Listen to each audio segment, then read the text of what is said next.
Qosqosaa Barruu Asoosamaa Kutaa Lammaffaa Finfinnee Maltiimiidiyaa irraa barruu kana barreessuuf seenessuun kan isin biraan ga'u Anaagaa Jimaati. Torbee darbe keessa Tuujubaa Likkaasaa barreessuu sosoo'uu barreessuu sodaachuu isaa yaadni isaa tokko immoo maaliif barreessuu didde jedhee akka isa dheekkamu waliin dhageenye turre. Rakkoon Tuujubaa qabate kun maali laata? Tuujubaan nama akkamiiti? Hojiin isaa maali? Kutaa kana keessatti hanga tokko tuttuqameera. Haga dhumaatti nu caqasaa jechaa kallattumaan gara seenessichaattan isin dabarsaa. Tuujubaa Likkaasaa waa'een kee odeeffannoo guutuun nu qaqqabeera. Qaamota nageenya biyyaa booressan shororkeessitoota yaala fayyaan gargaaraa jiraachuu kee dhageenye jirra.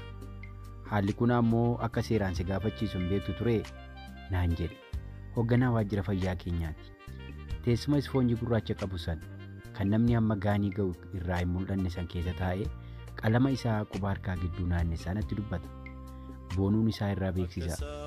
Deebii kennuu fi dursee sammuun koo waa'ee koora nama kanaa na yaachise. Tarii teessumichuma gubbaa gaafa gahamu akkas nama boqonnumsaayi moo maaliin namni gaafa teessoo aangoo argatu akkas xiixaan uffata jedhee yaade. Egaa ani Tuujubaan yuunivarsiitii irraa eebbifamee yeroon ba'e nama dhibamee na cina dhufe kamiif yaadee akkan godhu waadaa seene. Yoon dirqama koo kana baachuu hanqadhe immoo akkan gaafatamu beeka. Nama miidhamee yaalaaf na cina dhufu kamiinuu walqixa yaalii taasisuun narraa eegaman jedhee. Wanti akkanaa si utaalchisee akkatti si dubbachiisu akkaaf bakkatti sirraa galu qaba. Qaama biyyattii kana jeeqaa jiran kan mootummaan adamsu kamiif yaalii kennuu akka ta'u dagattee harka mootummaa irraa nyaachaa akkana jechuun hin ulfaatu naan jedhe. Miirri aarii irraa mul'ata akkanatti cicciniinnachuu ta'aa dubbata. Naan garuu keessi koo barbadaa biddaa ta'ee aariin na guggubaa jira. Yeroo kana ogummaa koon hin bula. Waan hin hojjedhuuf naa kaffalama malee boorsaa qaama kamii keessaayyuu maallaqni tola naa kaffalamu hin jiru. Ammoo namooti tola nyaatan namni hundi waan tola nyaatan nyaatu waan itti fakkaatuuf yaada kana maddisiisuu danda'u ittiin jedhe. Walumaa gala miindaan kee baatii kanaa sirraa citeera. Maaliif akka cite immoo si himeen jira. Biiroo naa gadhiisuu dandeessa jedhee afaan irraa osoo hin fixiin ture aarii wayii teessoo dura hoogganichaa irraa kan inni na butee na kaase. Sana booda waan hin jedhes waan hin godhes hin beeku. Hanga aarii koo itti furgaafadheen gadi dhiisee ba'eef. Kun erga ta'ee turtii waggaa tokko booda ture. Haalli hojii mootummaa ogummaa koon tajaajiluuf illee waan na danqeef ture. Kan inni kilinika dhuunfaa koo banadhee hojii eegale. Baadiyyaa lafa hawaasni tajaajila uummataa argachuuf baay'ee rakkatu filadheen gara Wallagga Ba'aa Waamaa Galoo Ganda Daabbaa jedhamtutti hojii eegale. Hawaasni bakka kana jiraatan hedduun uummata Oromoo Harargeeti. Baroota 1990 keessa rakkina hongee baqaaf bakka kana qubatanii kan dhufanidha. Hawaasni kun daandii mijataaf buufataalee fayyaa fi manneen barnootaa sadarkaa isaa eeggate argachuuf carraan argan.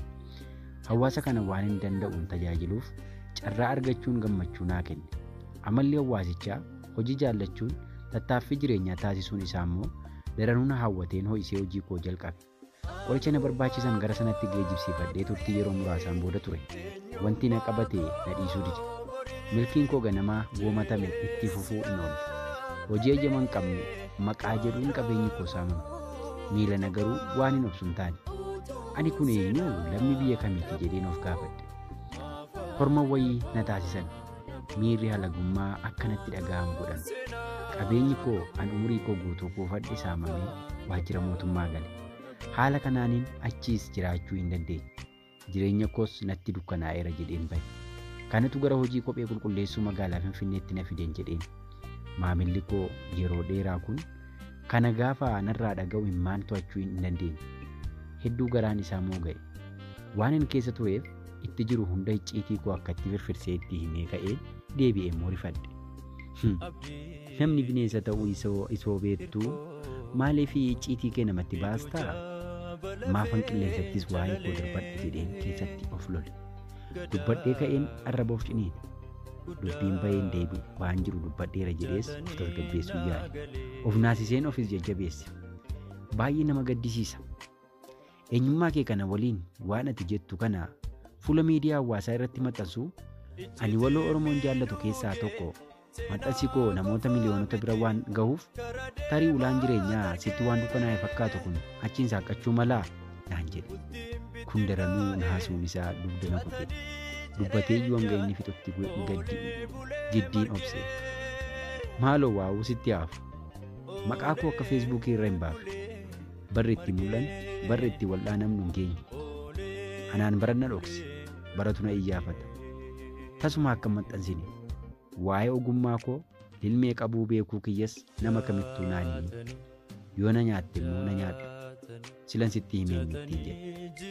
Maamila koo kanatti haalli koo himaa waan bitaa itti galee fakkaata. Namni miidhagaan kokkolfuu jaallatu kanaan dura seeqa malee humaa irratti hin argine hara duumessaa gannaa fakkeessee fuula dukkaneesse. Miirri aarii irraa mul'ata. Areeda isaa dossoosan harka bitaan qaqqabaa.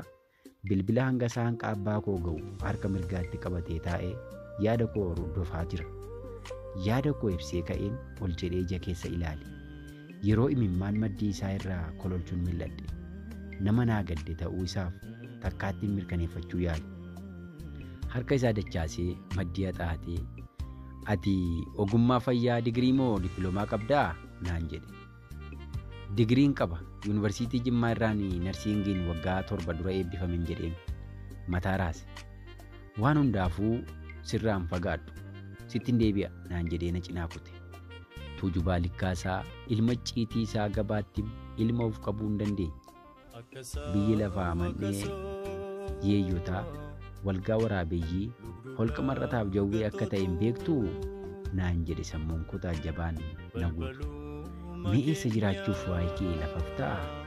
Asis akkan turre ooltee akkan bulleef odeeffannoon kee rirma si barbaadaniif kennitee naan jedhe yaadni koo. Yaadni faallaa immoo na jajjabeessa. Dhalli namaa rakkoo isaa yoo namatti dubbate illee hanga tokko aariin irraa gala kitaaba jedhu na yaadachiise. Namni waan isa dubbisu tokko dubbachuun gaariidhuma baga ittiin hin sodaatin naan jedha ture yaadni koo tokko ammoo. Osoon sammuu koon atakaaroo wal qabuu maamilli biraan dhufee taa'e. Yaada koo sassaabbadheen bishaan xuraa'e gadi naqee hojii koo itti fufe. Egaa dhaggeeffattoota keenya. Asoosama kana kutaa 3ffaa isaa torbee itti aanu qabannee dhiyaanne. Asoosama kana keessatti waan taajjabdan, waan caqastan, waan jaallattaniif waan irraa jibbitanis karaa koomentii yoo nuu kennitan nutti tola. Finfinnee Maltiimiidiyaa laayik sheer gochuun dagatinaa akkasumas namoonni sabiskiraayib hin goone sabiskiraayib akka gootanan isin affeera. Nagaa Waaqaan nuuf turaa. Balbala wallaalu mana jaarratanii.